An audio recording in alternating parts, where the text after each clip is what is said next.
Agora mais alto!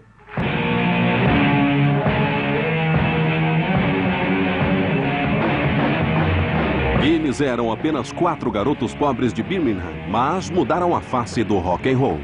Não tinha nada igual antes deles. Black Sabbath foi... Uau! Ozzy passeava pelo palco nesta pequena boate e você ficava vidrado naquele cara no palco. Eles eram uma banda adoradora do diabo. Ozzy e seu grupo subestimam isso até hoje. Na época, a gente descobriu essa coisa chamada cocaína. Era literalmente uma tigela de fruta cheia de cocaína. Muita droga, muito sexo, muito tudo. Era tudo em excesso. Eu cruzei a linha no ponto onde não havia retorno. Eles estavam num ninho de cobras, não conseguiam sair.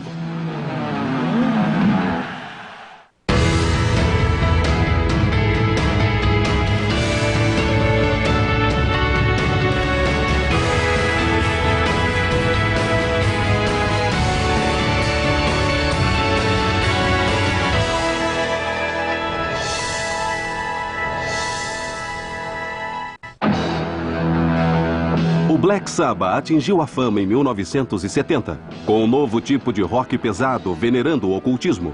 Mas este conteúdo negro os levou a algo que nunca imaginariam.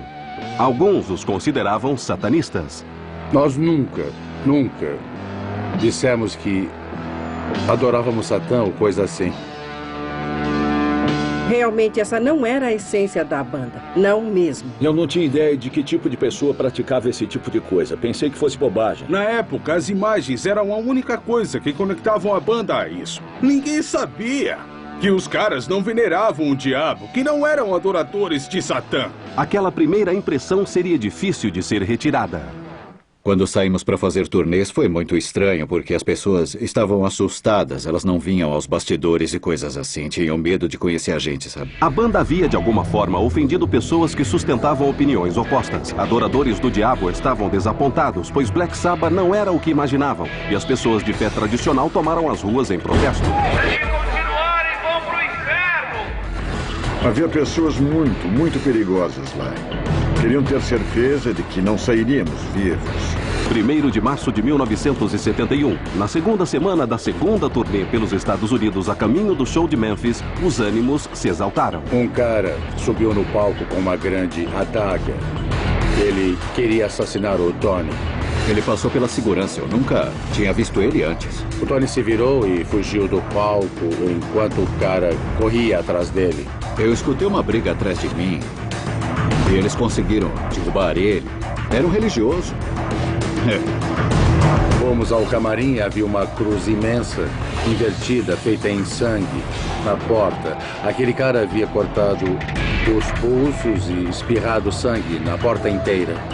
Houve ataques, ou vários ataques em potencial contra nós. Tornou-se algo habitual. Você conhece magia negra? Sem chance. Eles eram ótimos garotos. E tudo que queriam era trabalhar e tocar música. Era tudo que eles queriam.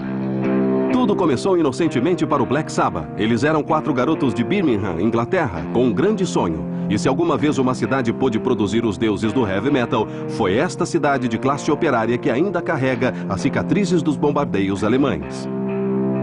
Ozzy e Tony haviam frequentado a escola juntos. Eu nunca ficava com esses caras na escola. Eu estava num nível diferente, numa classe diferente. O Ozzy era um cara um pouco chato, sabe como é? E então eu brigava o tempo todo. Eu ficava sempre brigando. Mas havia uma razão para o seu comportamento irracível. Eu era incrivelmente disléxico e ainda sou muito disléxico. Eu sofro de transtorno do déficit de atenção e naquele tempo eles não sabiam o que era isso. Todos os 4 vieram de famílias de classe operária, mas a situação de Ozzy era mais extrema. Minha mãe, meu pai, 6 de nós vivíamos numa casa de 2 quartos. Ele cresceu numa cultura totalmente diferente, sem dinheiro. Nunca tivemos carro, nunca saímos de férias. Era a nossa vida, não conhecíamos nada diferente. Nós falamos em não ter dinheiro nos Estados Unidos. Eu também fui pobre. E morava num trailer, mas o meu trailer tinha banheiro e eu tinha roupas limpas para vestir. Eu sabia que o Ozzy não tinha.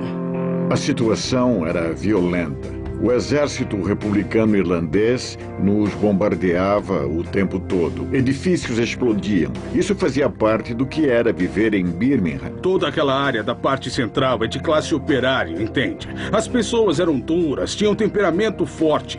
Muitas das grandes músicas pesadas vieram daquele lugar na Inglaterra.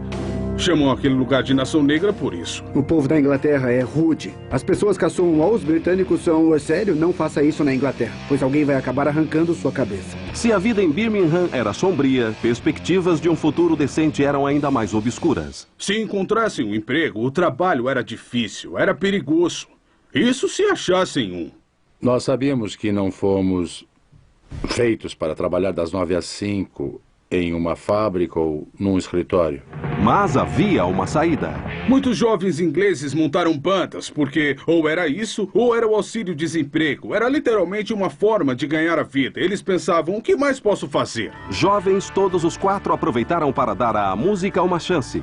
Bill e Tony foram os primeiros a tentar. Eu conheci o Bill através de um anúncio em uma loja. Ele perguntou que tipo de equipamento eu tinha. Não importava se eu tocava. Era mais o que eu tinha, sabe? Aos 17 anos, Tony tocou com uma banda que realizou uma turnê. Ele largou seu emprego diário, mas no seu último dia o destino entrou em cena para mudar sua vida para sempre. Quando estava empurrando o metal através desta máquina, a peça caiu no meu dedo. Bem, eu encolhi o meu braço e quando eu fiz isso não tinha mais a ponta de 2 dedos. Eu fui a alguns médicos e eles disseram... Bom, seus dias de guitarra acabaram e coisas assim. Eu fiquei totalmente devastado. Então pensei, e se fizer uma extensão? Alguma coisa para os meus dedos? Após experimentar diferentes materiais, Tony descobriu que uma simples embalagem de plástico de sabão resolveria o problema. Ele fez a extremidade dos dedos de embalagens de sabão. Por não poder manusear as cordas mais pesadas, ele imaginou uma forma de usar as mais leves, colocando-as em diferentes comprimentos no traste para poder tocá-las. E, ao fazer isso, criou um estilo totalmente novo, original, que não soava como nenhum outro. Reduzir a tensão das cordas também baixou a altura. Isso conferiu à sua guitarra um som mais profundo e pesado. Após quase um ano de recuperação, Tony sentiu-se pronto para tocar novamente. Ele e o amigo Bill procuraram novos integrantes para a banda. A gente estava procurando um vocalista e vimos um anúncio que dizia Ozzy Ziggy precisa de um show. Aí eu pensei, eu não posso escrever Ozzy Osbourne, então escrevi Ozzy Ziggy precisa de um show. E ficou muito bom.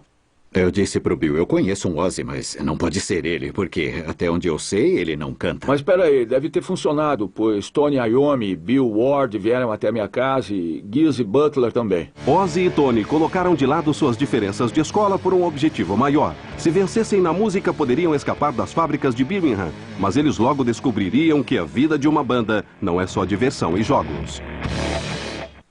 No verão de 1968, os 4 jovens que se tornariam o Black Sabbath haviam formado uma banda, mas ainda não se chamavam Black Sabbath. Após tentarem vários nomes, eles escolheram Earth. Tony Iommi, Bill Ward, Geezer Butler e o vocalista Ozzy Osbourne começaram sua jornada musical tocando clássicos do rock, como várias outras bandas. Tocávamos um pouco de Chuck Berry, um pouco de blues. Canções do Buddy Holly, essas coisas. A banda tocava os números de blues que os donos de boate queriam, mas os shows que conseguiam não pagavam muito bem. A gente costumava fazer show somente pelo dinheiro do combustível para colocar na van. Às vezes sobrava algum para comer e beber, ou só comer. Nós compramos o primeiro par de sapatos do Ozzy. Ele nem tinha sapatos. Eu lembro que uma vez a gente encontrou uma moeda de 10 centavos de libra, mais ou menos 25 centavos. E a gente podia comprar batatas fritas para cada um de nós ou um maço de cigarros. Compramos um maço de cigarros. E era isso, a gente tocava porque amava fazer isso. Eu me lembro de noites em que não havíamos comido nada, estávamos doentes, com resfriado. Nós nos arrastávamos até o palco e tocávamos como se não houvesse problema algum no mundo.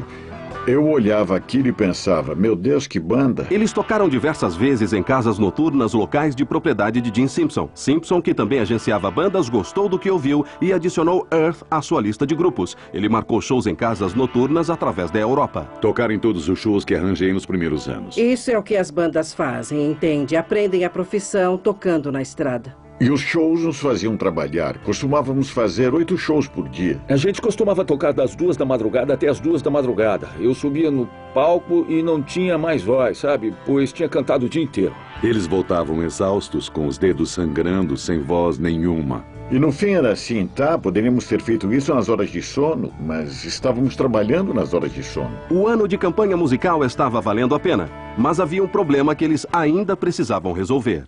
Acho que nos chamamos Earth por um ano. Então tínhamos um show. Nós fomos lá e...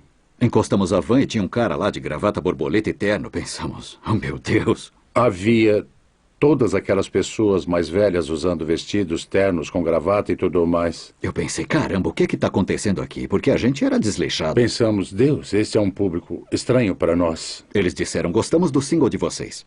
E nós, obrigado, mas nós não tínhamos gravado nenhum disco naquela época. Subimos no palco e começamos a tocar blues. Um cara chegou e perguntou, o que estão fazendo? Por que não estão tocando de sempre? E eu disse, como assim eu de sempre? O problema é que havia outra banda chamada Earth. Ah, não. Ele disse, agora vocês vão ter que tocar porque são a única banda aqui. Nós prosseguimos e foi um fiasco. Tocamos talvez 2 músicas e tivemos que ir embora. Enquanto os 4 lutavam para encontrar o nome perfeito, também experimentavam abordagens musicais diferentes. Músicas mais lentas e pesadas que iam contra o som da força das flores da geração Paz e Amor. E suas letras começaram refletindo o interesse de Tony em filmes de terror e a paixão de Geezer por livros sobre ocultismo.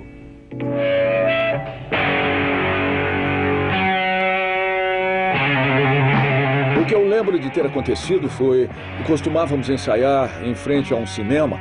E aí o Tony falou, não é estranho as pessoas irem ao cinema e pagarem para serem assustadas? Porque a gente não escreve músicas assustadoras.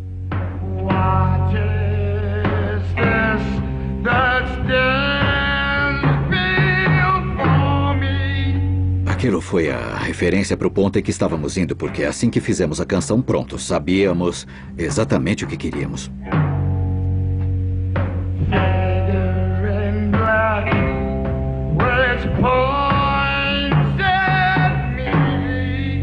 Foi quase como a última peça do quebra-cabeças.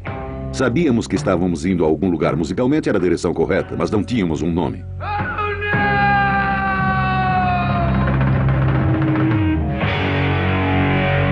E um dia, Geezer foi até a minha sala de estar e disse, já sei. O meu irmão assistiu ao filme Black Sabbath, e acho que em 66 ou coisa assim. Eu adorei o nome. Então todas as peças estavam no lugar. Um som distinto, canções originais e um nome provocativo. Black Sabbath. O agente Gene Simpson emprestou 500 libras para a banda gravar uma fita demo. Na verdade, a gravação foi em um dia e a mixagem no outro dia. O equipamento estava lá, montado. Gravamos as canções em 12 horas. Para nós, ir ao estúdio foi como fazer um show. Simpson visitou gravadoras para obter um contrato de gravação. Na verdade, visitei 14 das maiores gravadoras. Consegui 14 não. Eles não conheciam a nossa... Bom, ninguém conhecia a nossa música. É só pegar o ranking das 40 mais e veja o que tocava no rádio naquele tempo. Veja o ambiente com o qual o Black Sabbath tinha que lidar. Então, ouvir o Sabbath era como, uau, o que é isso? Você tem que se colocar naquela época. Eles tentavam vender amor, paz, sinos e flores. Na verdade, algumas canções em particular eram enlouquecedoras. Algumas músicas dos Estados Unidos, onde tudo era legal, joia. No entanto, a guerra do Vietnã fervia na época. Em vez de se você for a São Francisco. E então, de repente, a gente surgiu com esse pesado. O que é isso que está na minha frente? Era uma vibração tão diferente para a época. Porque a gente não via isso, não víamos paz e amor, só violência. Tinha o rótulo de progressivo. Estávamos na categoria de música progressiva. Eu não sabia que era isso. Uma música diferente. Aí o Jim veio e falou, eles querem fechar um contrato com vocês. E falamos, o quê? Senhoras e senhores, obrigado! Em dezembro de 1969, após 2 anos juntos, Black Sabbath assinou com a Vertigo Records. 2 meses depois, a gravadora lançou o tape demonstrativo em uma sexta-feira 13 de 1970. O disco, intitulado Black Sabbath, estava prestes a ter uma recepção que ninguém, em seus sonhos mais selvagens, imaginaria. Em 1970, 2 anos após tocar em bares por toda a Europa, Black Sabbath havia desenvolvido um som único e também construído uma base de fãs a cada apresentação. Eles tinham todas as peças do místico Black Sabbath no devido lugar. Letras sinistras, guitarras com sons ominosos e um nome macabro. Seu álbum de estreia auto-intitulado foi lançado em uma sexta-feira 13 de 1970. Para evidenciar o lado oculto da banda, a gravadora adicionou uma cruz invertida à arte do álbum. Nós só vimos a capa do disco na semana do lançamento. Eles não nos consultaram. Se tivessem consultado, não teríamos a cruz invertida no primeiro álbum. Nós gostamos da capa da frente, mas detestamos a cruz invertida. Especialmente eu, pois tive de mostrar o álbum a meus pais e eles ficaram loucos. Mas isso não acabou com o entusiasmo da banda. Cara, eu disse, mãe, eu tô no rádio, mãe, eu tô no rádio. Em um mês, o álbum subiu para a 8ª posição na lista de hits mais tocados na Inglaterra. Até mesmo a gravadora se surpreendeu pelo fato da banda ter subido tão rápido. O primeiro álbum deles, creio eu, é um documento musical realmente importante. E Tony Iommi é um dos maiores arquitetos do metal. É claro que ele não copiou som algum, porque nunca havia escutado uma guitarra como aquela antes. Os refrões de guitarra de Tony e os blocos de construção das linhas de melodia atraíam os ouvintes tanto quanto as letras. Isso começou com o lance dos refrões. Fez surgir o coro em vez de só tocar a guitarra. Não era uma canção típica com refrão. Então havia Ozzy Osbourne, com sua voz semelhante a um uivo de angústia. E sua incrível presença de palco. Ozzy tem muito carisma, entende? Ozzy caminhava sobre o palco nesse pequeno clube com 2 caras no escuro e você ficava vidrado naquele cara no palco quando ele aparecia. Tudo nele é genuíno. Ozzy não é um roqueiro de meio período. As batidas compassadas da bateria de Bill e os pesados acordes do baixo de Geezer também integravam o som do Black Sabbath. Bill Ward é um percussionista estranho. Ele toca à frente das notas. Bill Ward é como o baterista dos Muppets. Ele só... Sou um baterista orquestral. Trago imagens à música. E Geezer Butler é um dos melhores baixistas de qualquer lugar, em qualquer tempo. Geezer foi um grande baixista, mas creio que sua maior contribuição foram as letras. Se fosse uma canção de amor, era uma triste canção de amor. O cara perde a garota. Música sobre a guerra, problemas de religião. Eu as comparo a várias canções de protesto de Bob Dylan daquela época.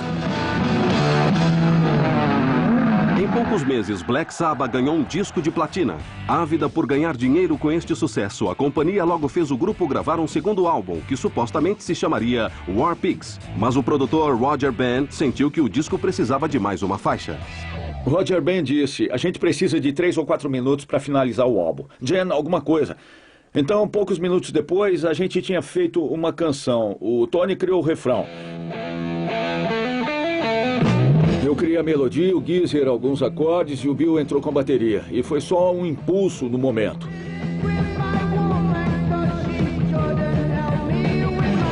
A canção Paranoid.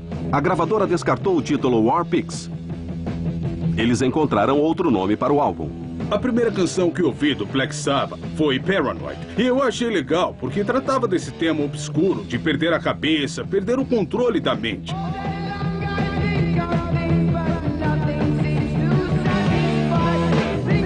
Eu ainda acho que esta é uma das canções mais poderosas de 2 minutos e meio da história do rock and roll. É inesquecível.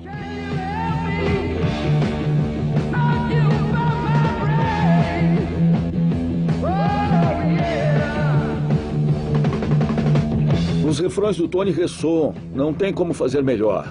Não tem maneira na terra dele bater aquele. Mas tenho certeza de que na próxima vez vai ter um refrão maior e melhor.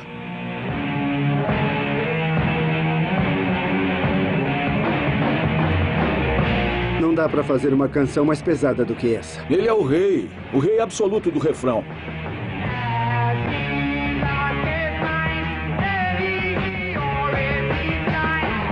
Iron Man foi uma espécie de símbolo máximo da juventude marginalizada no mundo inteiro. Ele busca vingança. Ele vai atrás das pessoas que o prejudicaram e então acaba com elas. E isso é uma coisa para os jovens. No subconsciente de muitos homens jovens ao redor do mundo, Iron Man se tornou um símbolo que se vive através da fantasia. Naqueles dias, ninguém escrevia canções de rock pesado falando de vingança. E havia muitas pessoas no mundo que não eram convidadas para festas e não namoravam líderes de torcida. Paranoid alcançou a posição número 1 na lista das mais tocadas na Inglaterra e ficou em 12º nos Estados Unidos, provando que o Black Sabbath agradou os fãs do rock. Mas a imprensa do rock pensava diferente. Acho que a crítica jamais entendeu o Black Sabbath, especialmente nos primeiros álbuns. Eles odiaram aqueles álbuns, aproveitaram cada oportunidade que tiveram para criticá-los e depreciá-los. Os críticos deram só uma estrela e as pessoas diziam, queime-os. Não gostavam da gente, a imprensa não gostava de nós. Pelo bem da música, vamos nos livrar dessa banda. Acho que parei de ler as críticas, pois sabia o quanto havíamos trabalhado pesado. Então sim, aquilo me machucou. Foi desapontador. Mas, sabe, tinha que ser assim. Sempre tem pessoas que não gostam. E tinha muita gente que não gostava de nós. Apesar das críticas, o terceiro álbum, Master of Reality, de 1971, foi o maior sucesso deles até então. Em menos de 2 anos, venderam 4 milhões de álbuns e singles. Uma grande firma de agenciamento afastou a banda de Gene Simpson, alegando simplesmente que ele estava defasado. Orientados por esta nova organização, a banda pedia até $200 mil por um grande show. Black Sabbath não era nada menos do que um fenômeno. Num dia a gente não tinha completamente nada e no outro tínhamos dinheiro. Agora podíamos comprar cigarros no meio da semana, tomar cerveja. Então, quando a gente foi para os Estados Unidos, foi assim, taran, taran! Foi a síntese do que alguém chamaria de sexo, drogas e rock and roll. As mulheres norte-americanas diziam a você o que queriam fazer. Na Inglaterra, você diria, eu posso te levar para sair, e você saía com ela. Comprava uma caixa de bombons e coisa assim. Você faria pergunta e ela diria, eu não sou virgem. Mas nos Estados Unidos foi como chegar na cidade da diversão. E nós começamos a mexer com drogas. Descobrimos uma coisa chamada cocaína e começamos a consumir grandes quantidades dela. Bebida, maconha, éramos estrelas do rock, entende? Nós estávamos no topo do mundo e a caminho do 4º álbum. Nós alugamos aquela mansão em Bel Air e a enchemos de fãs e todo tipo de droga que a gente podia enfiar no nariz. O título original daquele álbum não era Volume 4. Iríamos chamá-lo de Snowblind, mas a gravadora disse de jeito nenhum. E se observarem a capa, vão ver, gostaríamos de agradecer à grande companhia americana Coca-Cola. Era um grande momento para estar na indústria da música, pois a música era ótima. Grandes performances, muita droga, muito sexo, muito tudo. Tudo era em excesso e era fantástico. Um dia eu estava em casa e tinha uma enorme tigela de maconha na mesa. Nós tínhamos uma grande tigela de cocaína. Era literalmente uma tigela de frutas lotada de cocaína que ficava no meio da mesa. Teve um dia que estava muito quente, aí eu apertei um botão na parede achando que era do ar-condicionado. Mas não era, era o alarme da patrulha da Bel Air e as viaturas vieram com a sirene tocando e eu falei, estamos presos, cara. Então corri pro banheiro e dispensei tudo. Todos estavam recolhendo as drogas, jogando na privada e tentando dar a descarga. Meu coração estava saindo pela boca, achei que a gente ia ser preso. Eles não revistaram a gente nem nada. Havíamos acabado de jogar fora $20 mil em cocaína. Graças às drogas ou não, em 1973, Tony experimentou pela primeira vez um bloqueio para compor enquanto preparava o próximo álbum, Sabbath Bloody Sabbath. Para mudar de ares, a banda retornou à Inglaterra e se instalou em um castelo neogótico. A gente ensaiava nos calabouços, cara. Eu me lembro que a gente ficava andando por lá tentando assustar uns aos outros. No quarto em que o Bill estava, supostamente tinha uma figura que aparecia e pulava pela janela. O Bill estava naquele quarto. Eu tinha uma linha de pesca. Eles tinham uma linha de pesca que saía da janela e ia até o quintal. Então, quando me sentava na cama e eles puxavam a figura, parecia que ela estava se movendo. E ele dizia, quem é? O que é isso? Então as cortinas se mexiam. Eram brincadeiras bobas, sabe? Embora as suas casas ficassem bem longe do castelo, o Bill acabou viajando todo dia, pois estava desconfortável com a ideia de ficar em um lugar onde achava que havia um fantasma. Antes de partir, ele dormia com uma faca todos os dias. Eu disse, Bill, o que é isso? Bom, nunca se sabe, não é? Eles estão mortos, Bill. A experiência no castelo recarregou a máquina de criação da banda e a crítica notou o som mais complexo do álbum Sabbath Bloody Sabbath. Pela primeira vez, a banda obteve críticas positivas, mas brigas entre agenciadores ofuscaram as boas notícias. Primeiro, o antigo agenciador Gene Simpson processou a banda por irregularidades na quebra de contrato. Então, eles descobriram que o agente atual realizava práticas contábeis questionáveis. Eles foram exemplos perfeitos do que ocorria na indústria da música no início dos anos 70, em que era raro a banda ganhar dinheiro. Eu, por exemplo, eu não entrei na banda para me tornar contador ou advogado. Eu nunca, até hoje, não entendo esses contratos. Eles estavam num covil de serpentes e não conseguiam sair. Os contadores, os advogados, a gravadora, todos eram ladrões. A banda foi destruída pela ganância das pessoas. Em 1974, em um festival na Califórnia, o preço cobrado pelos agentes da banda foi de $250 mil. Ainda assim, cada membro recebeu apenas $1.000. O grupo entrou com o processo. Os agentes processaram a banda e congelaram seus ativos. Black Sabbath precisou fazer turnês constantes somente para pagar os custos do processo. A estafante e exaustiva rotina cobraria um preço alto. Ozzy sumiu por umas 6 semanas. Na metade dos anos 70, Black Sabbath já havia ganho vários discos de platina, mas nem tudo estava bem para a banda. Assolados por uma enxurrada de processos, dívidas e problemas com agentes, eles precisavam realizar incessantes turnês só para pagar os custos judiciais. Naquela época, a gente estava lutando para cair na estrada só para pagar os advogados. A magia estava sendo poluída por disputas legais. Dá para entender? Outros assuntos causaram ainda mais atritos. Eu senti o individualismo florando em cada membro. Estávamos ficando mais fortes e queríamos atenção. Eles estavam no estúdio e um não gostava do que o outro havia feito e vice-versa. Eu sempre gostei da crueza do início do Black Sabbath. E então entramos em uma fase onde só fazíamos alguns acordes e overdubs aqui e ali. Aquilo estava se tornando um confronto entre personalidades. Sabbath Blood Sabbath foi o fim daquela coisa. Black Sabbath, na minha opinião. Tony estava querendo ir em uma direção diferente e não era necessariamente a direção de Ozzy. O Geezer disse, precisamos de sucessos, fazer isso mudar. A gente não era mais o que a gente era no começo, sabe? Neste cenário tempestuoso, eles deveriam sair na turnê comemorativa do 10º aniversário. A turnê de 78 foi especialmente desafiadora. A agenda os forçou a fazer um ping-pong entre os Estados Unidos e a Europa, realizando mais de 100 shows em 6 meses. A banda se apoiava no álcool e nas drogas para cumprir a intensa rotina.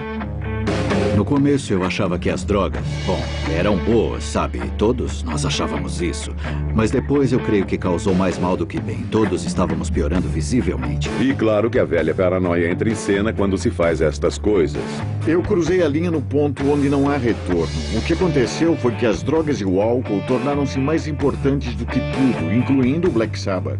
Eles não estavam se tratando como deveriam se tratar de fato. E Ozzy estava com sérios problemas para subir ao palco à noite. Eu chutava as portas dos quartos do hotel para tirá-lo da cama.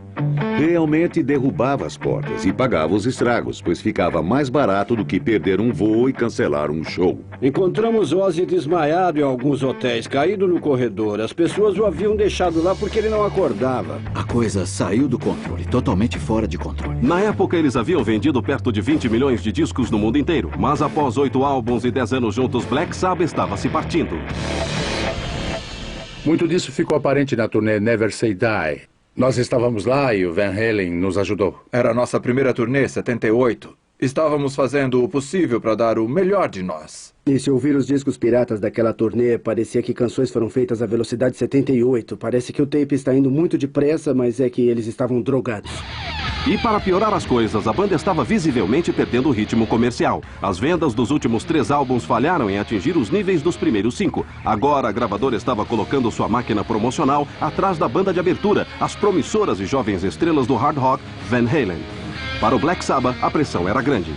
Acho que colocamos a espada na cabeça deles, pois os forçamos a reagir, por assim dizer, para nos seguir. A Warner Brothers também perdeu interesse na gente. Eles estavam colocando todo o dinheiro no Van Halen e nos ignorando completamente. E a gravadora não cacifava mais nada por nós. A Warner fez uma festa para nós quando o álbum Never Say Die estava saindo. Nós fomos à festa, ninguém sabia quem éramos. Para começar, não nos deixaram entrar. Nós entramos e eles estavam tocando Bob Marley.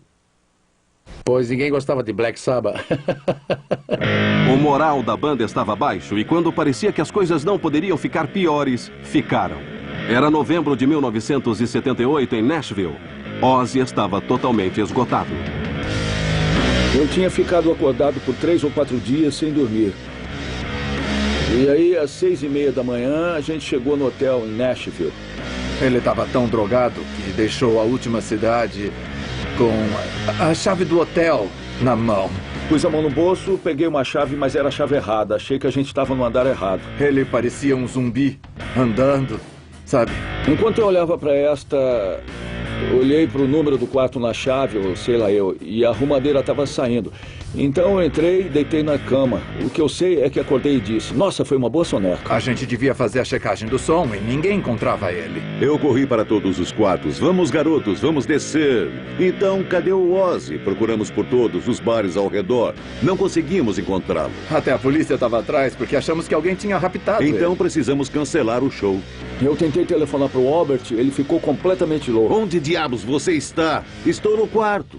O que você fez? Onde está? Estamos com a polícia e o FBI. Ele deve ter dormido, imagino, umas 18 horas, porque perdeu o dia todo. Milhares de fãs furiosos destruíram o local do evento. Os outros membros da banda ficaram extremamente irritados em ter de cancelar o show, mas aliviados por nada de mal ter acontecido a Ozzy. E claro, no próximo álbum, após Never Say Die, foi quando tudo acabou desmoronando. Ozzy não estava mais no projeto, ele estava fundo nas drogas e na bebida.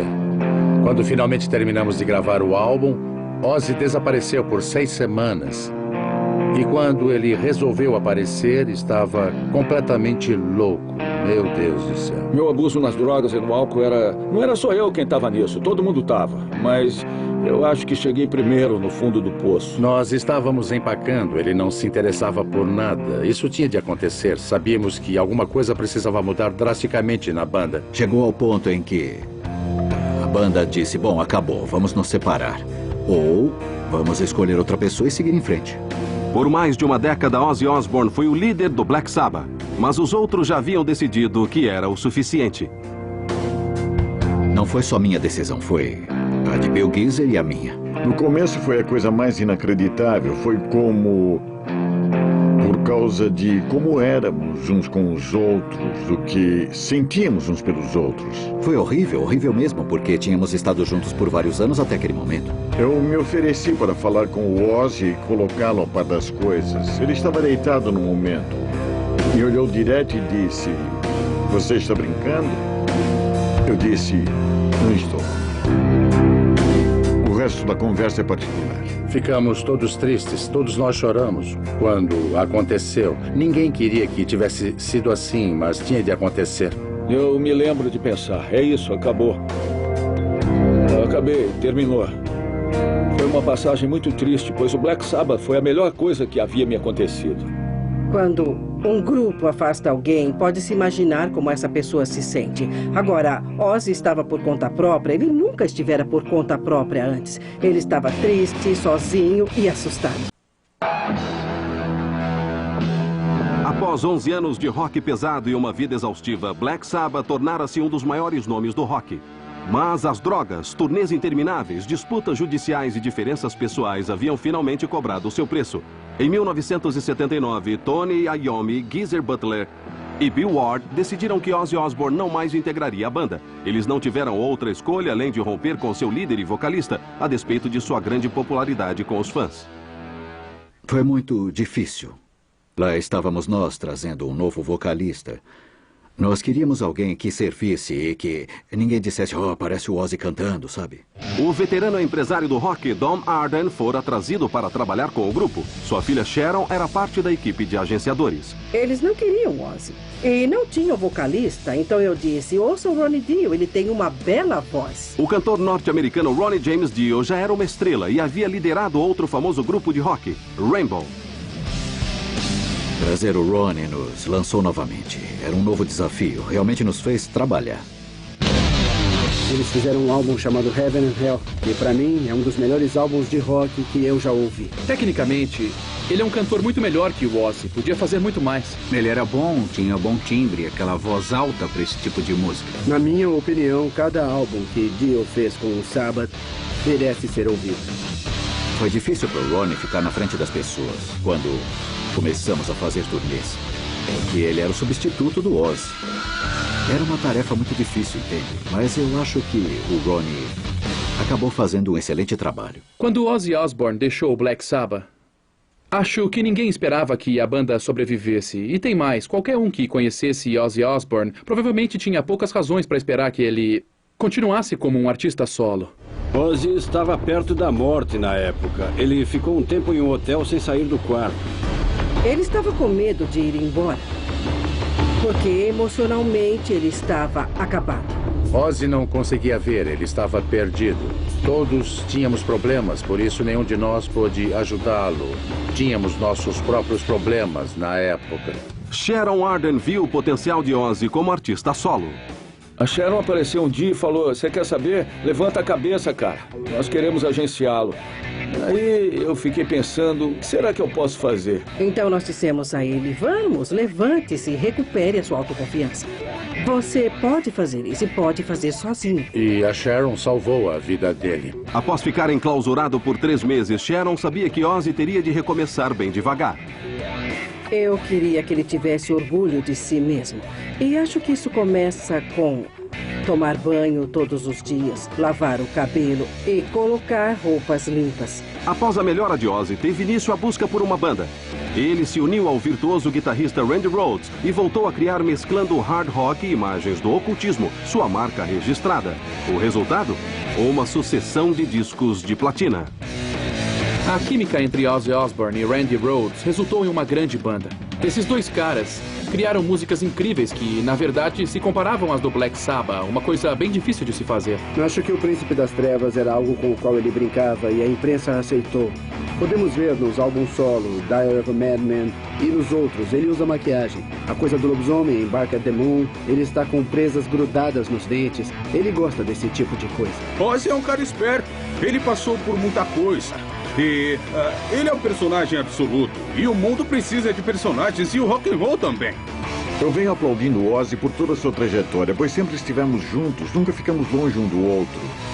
Então, quando ele lançou o primeiro disco, eu me lembro de onde estávamos. Oz veio com o Blizzard of Oz e disse: "Aqui está, olha só." Nos 3 anos desde que se separaram, Ozzy e Black Sabbath prosperam por conta própria. Então, 1982, velhas feridas foram abertas quando Ozzy e o Sabbath lançaram álbuns ao vivo com dias de diferença. Mas havia uma triste razão para Ozzy ter feito isso. Seu guitarrista Randy Rhoads havia morrido em um acidente de avião, deixando Ozzy em uma situação difícil. O que aconteceu foi que eu tinha feito um álbum ao vivo com Randy Rhoads e fomos obrigados, por contrato, a lançá-lo. Então, Randy morreu e eu falei: "Eu não vou lançar o disco ao vivo com Randy Rhoads logo após a sua morte. É de muito mau gosto, mas tínhamos que entregar o álbum ao vivo." Então, alguém disse: "Olha, eu toco as canções do Sabbath no álbum ao vivo." E foi o que eu fiz. Sim, foi decepcionante para nós ouvir outra pessoa tocando aquelas músicas com o Ozzy. Aquilo foi muito estranho. Não foi nada planejado, não foi uma facada nas costas deles, uma tentativa de arruinar o álbum deles. Palavra de Deus, não foi. Eu nem escutei aquele álbum, eu não quis. Não era eu e meu álbum, era eu tentando copiar o Sabbath. Era a única coisa que podia fazer no momento. Eu não tinha ideia do que eles estavam fazendo. Eles não sabiam nada sobre nós. Então, isso aconteceu. Outra facada nas costas. E adivinha, de todo mundo. E começou tudo de novo. O disco ao vivo de Sabbath criou vários problemas dentro da banda. Ronnie James Dio acreditava que sua voz não era proeminente o suficiente. No final, eles não conseguiram resolver suas diferenças e Dio desistiu. Para o próximo álbum, a banda chamou o ex-líder do Deep Purple, Ian Gillan. Ian era um grande cantor de rock pesado e tinha as mesmas origens. Parecia funcionar no papel. O álbum foi muito bom, mas ele não era o Black Sabbath. Durante os anos 80, Sabbath sofreu muitas mudanças pessoais, incluindo o retorno de Ron James Dio. Em alguns momentos, o guitarrista Tony Iommi foi o único membro original. Mas um evento musical histórico mudaria isto.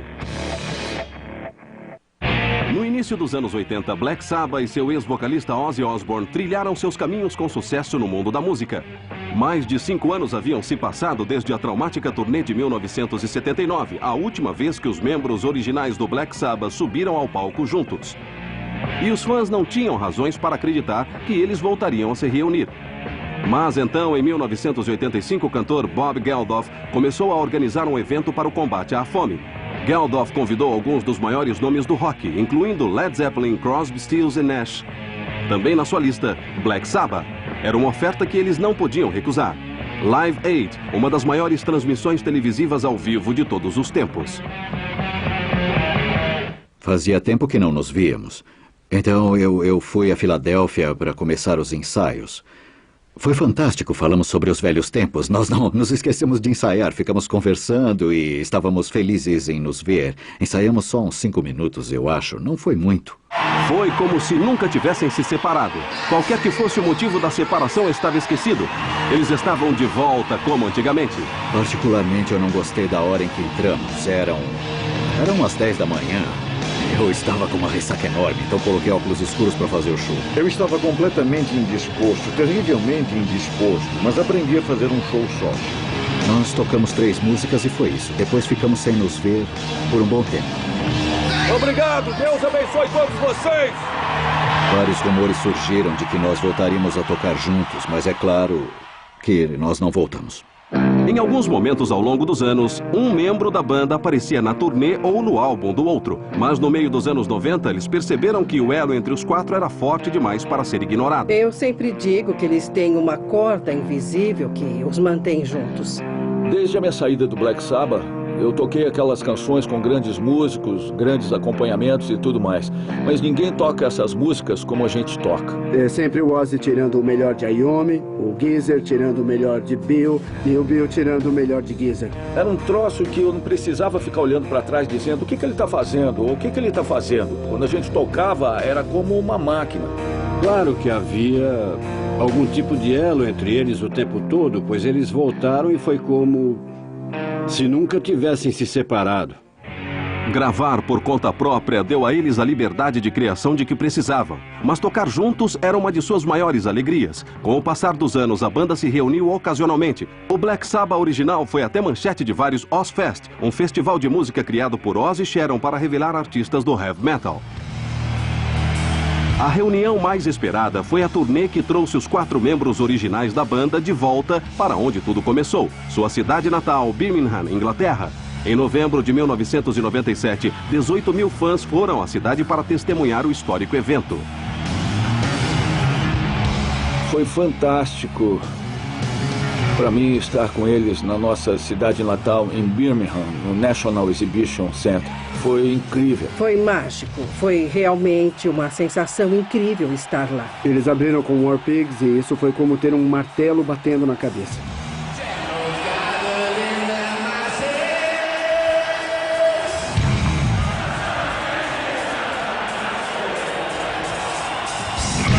Parece que o que quer que aconteça na vida particular deles, quando sobem no palco, desaparece. Eu entrevistei o Ozzy na segunda noite e ele me disse: foi uma das melhores noites da minha vida.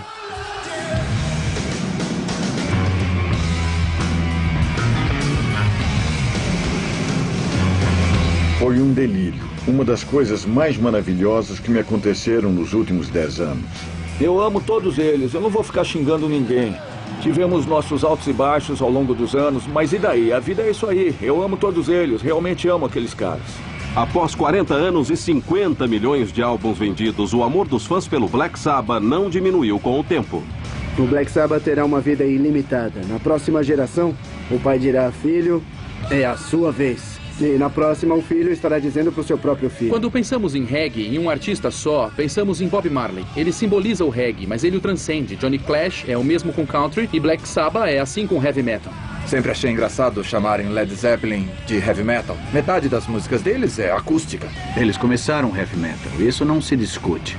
Todos, desde Nirvana, Pearl Jam, Red Hot Chili Peppers, todos eles tiveram influência do Black Sabbath. Há os roqueiros punk que só gostam de punk, mas que já gostaram de Black Sabbath. O rock and roll de hoje não existiria sem eles. Quando se está no meio de uma coisa, não se sabe realmente o tamanho da coisa. Nós causamos um grande impacto na indústria, um enorme impacto. E só agora eu estou conseguindo enxergar isso. Eles são responsáveis por algo que influenciou centenas de milhões de discos. Não só os deles, mas o de todos. O legado que eles deixam está naqueles álbuns. está na música. É algo que nunca desaparecerá. Resistirá ao tempo.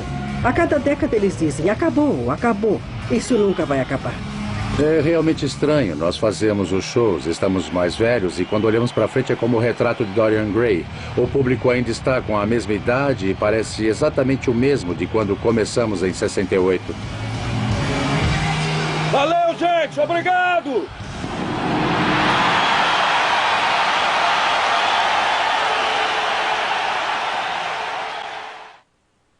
O ex-vocalista do Black Sabbath, Ronnie James Dio, perdeu sua batalha contra o câncer aos 67 anos, em 16 de maio de 2010.